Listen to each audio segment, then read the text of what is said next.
روحانی نظم و ضبط یسوع مسیح کے خادمین ہونے کی حیثیت سے سب سے پہلے ہمیں خود کو دیندار بننے کی تربیت دینی چاہیے۔ میں ذکریہ امیر ہوں۔ جہاں تک ہم نے پولس رسول کے اس خط پر غور کیا تو ہم نے یہ دیکھا ہے کہ تیموتھیوس کے پاس سے ایک بہت بڑا کام تھا، اور اس سے نمٹنے کے لیے اسے اپنی زندگی میں خدا پرست بننے کے لیے حوصلہ افزائی کی ضرورت تھی۔ یہ ایک اچھا کام تھا۔ میں آپ کے لیے صرف اس بات کا خلاصہ کرنا چاہتا ہوں کہ اسے افسس میں کس چیز کا سامنا کرنا پڑا۔ میرے عزیزو، ایک پادری کے طور پر اس نوجوان کے بارے میں سوچنا میرے ذہن کو جھنجھوڑ دیتا ہے، جو شاید 40 سال کا ہے اور اکیلا شخص ہے جو ان مسائل سے نمٹ رہا ہے۔ سب سے پہلے اسے جھوٹے استادوں کا سامنا کرنا پڑا جو جھوٹے عقیدے کی تعلیم دے رہے تھے، اور خاص طور پر اس کا تعلق موسیٰ کی شریعت کے بارے میں غلط نظریے سے تھا۔ اس سے اس مسئلے سے نمٹنا تھا۔ دوسرا، اسے ان مردوں کا سامنا کرنا پڑا جو رومی دنیا کے رہنماؤں کی طرف سے بدسلوکی کے حوالے سے ناراض اور تفرقہ انگیز تھے، اور اسی لیے اس نے ان سے کہا کہ وہ ان تمام لوگوں کے لیے پاک ہاتھ اٹھا کر دعا کریں جو رومی دنیا میں قیادت کر رہے ہیں۔ اسے ان خواتین کا سامنا کرنا پڑا جو شہوت پرستانہ لباس پہن رہی تھیں اور وہ گفتگو کرنے میں قابو سے باہر تھیں، یہاں تک کہ جب وہ کلیسیا میں عبادت کے لیے اکٹھے ہوتے تھے، ایک اکیلا نوجوان اس مسئلے سے کیسے نمٹ سکتا ہے؟ آپ تصور کر سکتے ہیں کہ وہ کس قسم کا چیلنج کا سامنا کر رہا تھا۔ اسے مردوں اور عورتوں دونوں کا سامنا کرنا پڑا جو کلیسیا میں رہنما بننا چاہتے تھے لیکن اہل نہیں تھے۔ یہ ایک اور بڑا کام ہے، اور پھر اسے جھوٹے استادوں کا سامنا کرنا پڑا جو در حقیقت بدروحوں کے زیر اثر تھے اور شیاطین کے عقائد کی تعلیم دیتے تھے۔ جب میں اس کے بارے میں سوچتا ہوں تو میں کہتا ہوں واہ، اس کے پاس کیا ہی زبردست چیلنج تھا، اور یہی وجہ ہے کہ اس نے بہت ہمت پکڑی جب پولس رسول نے لکھا اور کہا، میں نے تمہیں لکھا ہے لیکن مجھے امید ہے کہ میں آ کر ان مسائل میں تیری مدد کروں گا، اور پولس سمجھ گیا کہ یہ مسئلہ حل کرنا ایک چیلنج ہوگا۔ چنانچہ پہلا تیموتھیوس 4 باب اس کی 6 آیت میں غور کریں کہ وہ تیموتھیوس پر اپنے اعتماد کے بارے میں ایک بیان دیتا ہے۔ اگر تو بھائیوں کو یہ باتیں یاد دلائے تو مسیح یسوع کا اچھا خادم ٹھہرے گا، اور ایمان اور اس اچھی تعلیم کی باتوں سے جس کی تو پیروی کرتا آیا ہے اور پرورش پاتا رہے گا۔ تیموتھیوس کو اس کی ضرورت تھی، اسے حوصلہ افزائی کے اس کلام کی ضرورت تھی، اور اسے یہ جاننے کی ضرورت تھی کہ پولس کو یقین تھا کہ خدا کی مدد سے وہ صورتحال کو سنبھال سکتا ہے، لیکن اس نے کچھ حوصلہ افزا نصیحتیں کی۔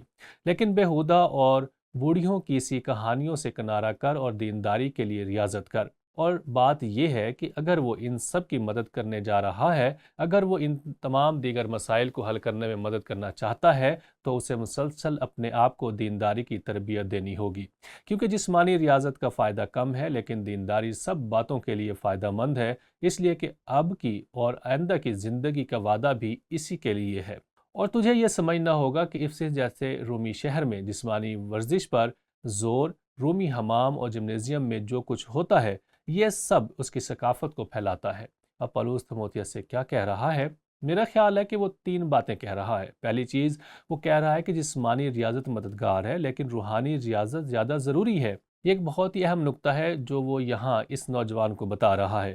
دوسری بات، جسمانی ریاضت کرنے میں بہت زیادہ محنت درکار ہوتی ہے، تو اسی طرح خود کو روحانی طور پر تربیت دینے کے لیے بہت زیادہ ریاضت درکار ہوتی ہے۔ جب میں جسمانی تربیت کے بارے میں سوچ رہا تھا تو میں نے اپنی بیٹی رابن کے بارے میں سوچا، جب وہ اب سے برسوں پہلے بیلر یونیورسٹی میں طالب علم تھی۔ وہ میراتھن کے لیے ریاضت کر رہی تھی۔ میں اس کی ریاضت پر یقین نہیں کر سکتا تھا کیونکہ وہ ہر روز باہر جاتی اور تقریباً 6 میل دوڑتی تھی، اور ہفتے کے دن وہ 20 میل دوڑتی۔ وہ کہتے ہیں کہ آپ کو میراتھن سے پہلے مکمل 26 کبھی نہیں کرنا چاہیے، لیکن اس نے اس میراتھن کی تیاری ہر ہفتے کی، اور مجھے یاد ہے کہ مجھے اس پر بہت فخر تھا۔ ہمیں اس پر بہت فخر تھا کہ اس نے پہلی میراتھن 3 گھنٹے اور تقریباً 32 منٹ میں مکمل کی، جو تقریباً 8 منٹ فی میل بنتا ہے۔ اس کے بعد اس نے کہا، آپ جانتے ہیں میں اس سے بھی بہتر کر سکتی تھی لیکن میں خود کو دھکیلنا نہیں چاہتی تھی۔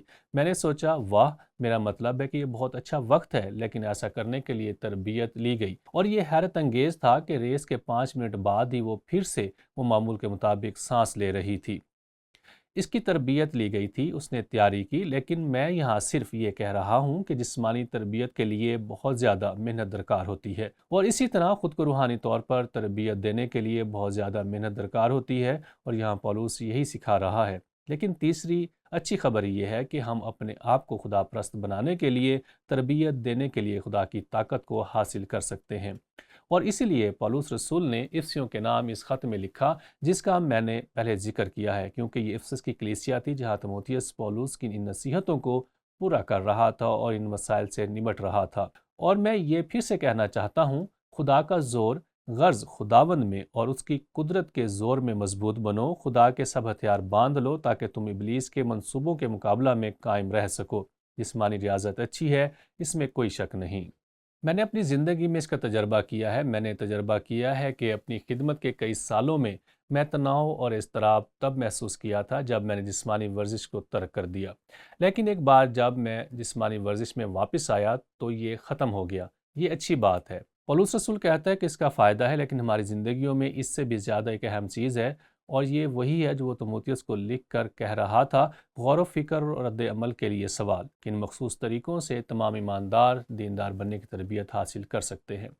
ہم اس سوال اور اس سوال کے جواب پر کافی وقت صرف کر سکتے ہیں، لیکن جب میں نے اس سوال کا جواب دینے کی کوشش کی تو ایک چیز ابھی میرے ذہن میں ابھری ہے جو ہم نے عبرانیوں کے خط میں ایک دوسرے کی حوصلہ افزائی کرنے کے بارے میں پڑھا ہے، اور محبت اور نیک کاموں کی ترغیب دینے کے لیے ایک دوسرے کا لحاظ رکھیں اور ایک دوسرے کے ساتھ جمع ہونے سے باز نہ آئیں جیسا بعض لوگوں کا دستور ہے، بلکہ ایک دوسرے کو نصیحت کریں، اور جس قدر اس دن کو نزدیک ہوتے ہوئے دیکھتے ہو اسی قدر زیادہ کیا کرو۔ روحانی تربیت میں مسیح کا بدن شامل ہے، جیسا کہ ہم ایک دوسرے کی مدد کرتے ہیں، ایک دوسرے کو جواب دہ ہوتے ہیں، ایک دوسرے کی حوصلہ افزائی کریں، جو ہمیں ایک اور بیان کی طرف لے جاتا ہے جو میرے خیال میں اس سوال کا جواب دینے میں مدد کرتا ہے کہ ہم ایک دوسرے کی حوصلہ افزائی کیسے کرتے ہیں۔